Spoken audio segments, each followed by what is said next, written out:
बिस्मिल्लाहिर्रहमानिर्रहीम। अज़ीज़ तलबा अस्सलामु अलैकुम, कैसे हैं आप लोग? उम्मीद है सब खैरियत से होंगे। आज का बेटा जी हमारा जो टॉपिक है उसमें हम रिव्यू एक्सरसाइज करेंगे और क्वेश्चन नंबर 1 हमारे पास उसका ट्रू फॉल्स का है। तो पार्ट 1 क्या कहता है जी? The angle opposite to the longer side is greater.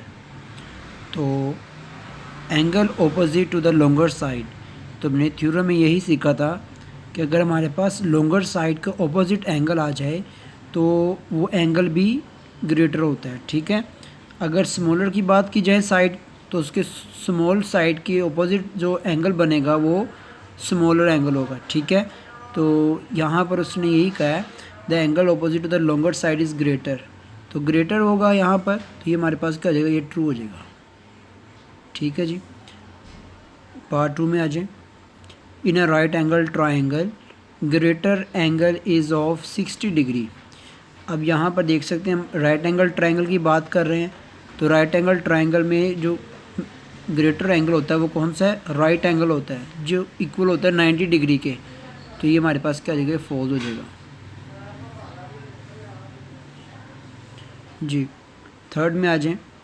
In an isosceles right angle triangle angles other than right angle are each of 45 degree. आपको पहले ये क्लियर करना है कि हमारे पास ये कौन सी ट्राइंगल है? राइट एंगल ट्राइंगल है, ये आइसोसेल राइट एंगल ट्राइंगल है। अब आइसोसेल राइट एंगल ट्राइंगल में आपको ये क्लियर है कि टू एंगल हमारे पास क्या होंगे? इक्वल होंगे, सेम होंगे। तो यहाँ पर अगर आप राइट एंगल की बात करें तो एक अकेला एंगल 90 डिग्री का बनता है। ठीक है, और 90 डिग्री और प्लस 90 करें तो 180, कंप्लीट ट्राइंगल का एंगल का सम बन जाता है। एक तो राइट एंगल बन गया 90, बाकी रह गया 90 डिग्री, क्योंकि sum of angles of a triangle is equal to 180 degree. तो यहाँ से हम नोट कर सकते हैं। तो इसके लिए हम एक सोल्यूशन करते हैं तो आपको ज़्यादा आसानी हो जाएगी जी। बेटा यहाँ पर आप देख सकते हैं हमारे पास ABC is an isosceles right angle triangle. ठीक है, तो हमारे पास यहाँ पर एंगल C हमने ले लिया 90 डिग्री, क्योंकि एक राइट एंगल ट्राइंगल है। और हमने ये देखना ये कि हमारे पास रिमेनिंग टू एंगल्स जो एंगल A और B है वो 45 डिग्री के हैं, ये कोई और डिग्री के बन सकते हैं। ठीक है, तो इसके लिए हमारे पास ये फॉर्मूला गिवन है, major angle A plus B plus equal to 180 degree. तो यहाँ पर हम देख सकते हैं एंगल अगर हम यहाँ पर 45 और यहाँ पर 90 डिग्री प्लेस करते हैं तो हमारा टोटल सम 180 कंप्लीट आ रहा है, जो कि हमारे पास ये प्रूव हो चुका है।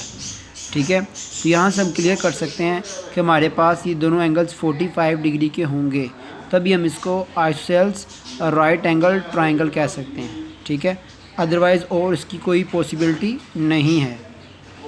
तो यहाँ पर हमारे पास ये क्या है, ट्रू हो चुका है। यहाँ पर हम इसको ट्रू करेंगे। 4 में आज जनाब, are triangle having two congruent sides is called equilateral. Two congruent side की बात करें तो ये आइसोसेल की बात होनी चाहिए थी। ठीक है, लेकिन यहाँ पर इक्विलेटरल का वर्ड यूज़ हो रहा है, इसका मतलब ये क्या होगा हमारे पास, ये फॉल्स है जी। Next, a perpendicular from a point to line is shortest distance. तो हमने जो लास्ट थ्योरम पढ़ा था उस थ्योरम के अंदर हमने यही सीखा था कि हमारे पास एक पॉइंट का लाइन के दरमियान जो शॉर्टेस्ट डिस्टेंस होता है वो परपेंडिकुलर की शेप में होता है, मतलब कि 90 डिग्री का एंगल होना चाहिए।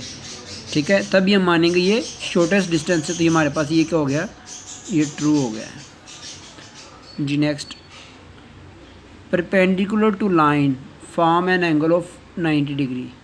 तो परपेंडिकुलर की बात की जा रही है तो ये अंडरस्टूड बात है कि ये 90 डिग्री का ही होगा, ये भी हमारे पास ट्रू हो गया। नेक्स्ट देखते हैं, a point outside the line is collinear. Outside की बात की जा रही है तो कोलिनियर पॉसिबल ही नहीं। कोलिनियर तभी कहेंगे जब वो पॉइंट आउटसाइड ना हो, बल्कि उस पॉइंट जो पॉइंट है वो लाइन पर लाई करता हो। ठीक है, यानी कि उसी के ऊपर आए तो तब हम मानते हैं वो क्लीनर है, अदरवाइज़ ये क्या हो जाएगा हमारे लिए, ये फॉल्स हो जाएगा जी। Next, sum of two sides of a triangle is greater than the third side. तो हमारे पास ये क्या है, ट्रू है कि कि हमारे पास एक ट्रायंगल का जो साइड का सम होता है, टू साइड का सम, वो हमेशा क्या होता है, ग्रेटर होता है थर्ड साइड से। ठीक है, तो ये बात पूरी कंप्लीट है, ट्रू है ये भी।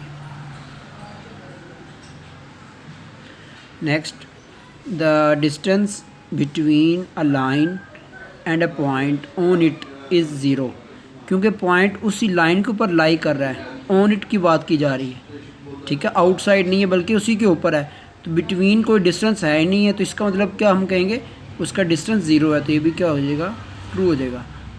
यहाँ पर एक बात क्लियर है कि पॉइंट और लाइन वो दोनों एक ही जो ना लाइन के ऊपर बात की जा रही है। ठीक है, अगर ये पॉइंट लाइन से आउटसाइड होता तो दरमियानी जो हमारे पास उसका फासला होता है, डिस्टेंस होता, उसको हम ज़ीरो नहीं कह सकते थे। ठीक है, क्योंकि अब वो पॉइंट बिल्कुल उस लाइन के ऊपर आ गया, इसलिए हम यहाँ पर ये ज़ीरो ही कहेंगे। Next 10, triangle can be formed of lengths 2 centimetre, 3 centimetre and 5 centimetre. अब हमने ये प्रूव करना है कि आया कि इन लेंथ्स के थ्रू आप ट्रायंगल ड्रॉ कर सकते हैं, फॉर्म कर सकते हैं कि नहीं कर सकते। इसके लिए हमें दो मेथड हमें आते हैं यहाँ पर। टू मेथड कौन कौन से हमारे पास, एक मेथड तो ये है ना हमारे पास कि हम सम मेथड के थ्रू इसको सॉल्व कर लें। दूसरा मेथड हमारे पास ये कि इसको डिफरेंस मेथड के थ्रू इसको सॉल्व किया जाए। तो पहले हम सॉल्व करते हैं। जी बेटा, हमारे पास यहाँ पर देख सकते हैं 2 और 3 को हम जब हमने ऐड किया तो इक्वल आ गया 5 सेंटीमीटर का। ये सम मेथड हम यूज़ कर रहे हैं, लेकिन सम मेथड के अकॉर्डिंग क्या होना चाहिए था कि sum of two sides is always greater than third side. तो आपने नोट किया 2 साइड का सम किया तो वो 5 सेंटीमीटर है, ये खुद 5 सेंटीमीटर हमारी थर्ड साइड होनी चाहिए थी, और थर्ड साइड ग्रेटर स्मॉलर होनी चाहिए सम ऑफ टू साइड से। लेकिन यहाँ पर क्या आ गई, इक्वलिटी आ गई है, as the sum of two side is greater than third side but given length do not fulfil the condition. Condition fulfil नहीं हो रही, इसका मतलब ये क्या हो जाएगा, ये लेंथ्स जो हमारे पास हैं, given lengths can not form a triangle, ये ट्रायंगल ड्रॉ नहीं कर सकती। तो यहाँ पर हमारे पास बात ये उसने कही थी कि कैन बी फॉर्म्ड, कि फॉर्म की जा सकती है, लेकिन हमारे पास जो आंसर है वो इसके अगेंस्ट है, तो इसको यहाँ पर क्या करेंगे, इसको ये फॉल्स हो जाएगा ये। जी, अब question number 2, what will be angle for shortest distance from an outside point two the line. तो हमने लास्ट थ्योरम करा तो उसके अकॉर्डिंग हम बात करेंगे, तो उसका एंगल कितना होना चाहिए, अकॉर्डिंग टू थ्योरम 90 डिग्री होना चाहिए। ठीक है, जो हमने थ्योरम नंबर 13.4 सीखा था उसमें हमने यही बात कही थी। आप यहाँ पर देख सकते हैं the angle for shorter distance from an outside point two the line is 90 degree. अब ये एक डायग्राम बनाई गई है। ठीक है, अब ये पॉइंट P का जो शॉर्टेस्ट डिस्टेंस है ना लाइन AB तक, वो बिल्कुल एग्जैक्ट उसका एंगल कितना होना चाहिए, 90 डिग्री। आप देख सकते हैं जैसे जैसे हम क्या करेंगे, इस पॉइंट की अगर रेफरेंस से बात करें तो CM और CN दो लाइन सेगमेंट हम यहाँ पर अगर नोट करें तो CM एक स्मॉलर लाइन सेगमेंट है और CN एक ग्रेटर है, क्योंकि N जो हमारे पास पॉइंट है वो C से जैसे जैसे हम आपका डिस्टेंस इंक्रीज़ होता जाएगा उसकी लेंथ इंक्रीज़ होती जाएगी। ठीक है, पॉइंट C से, तो C to N और C to M ये टू लाइन सेगमेंट है, डिफरेंट है। और यहाँ पर आप नोट कर सकते हैं कि हमारे पास फिर जो पॉइंट P होगा, अगर मैं बात करूँ PN, PM एंड PC, तो इन तीनों में हमारे पास जो शॉर्टेस्ट डिस्टेंस है वो PC होगा टू लाइन AB। ओके, इसलिए अगर इसको देखें तो भी यहाँ पर फिर एग्जैक्ट एंगल कितना बन रहा है, 90 डिग्री का, इसलिए हम यहाँ पर कहेंगे angle for shortest distance is 90 degree. ये इसका राइट आंसर है। ठीक है जी।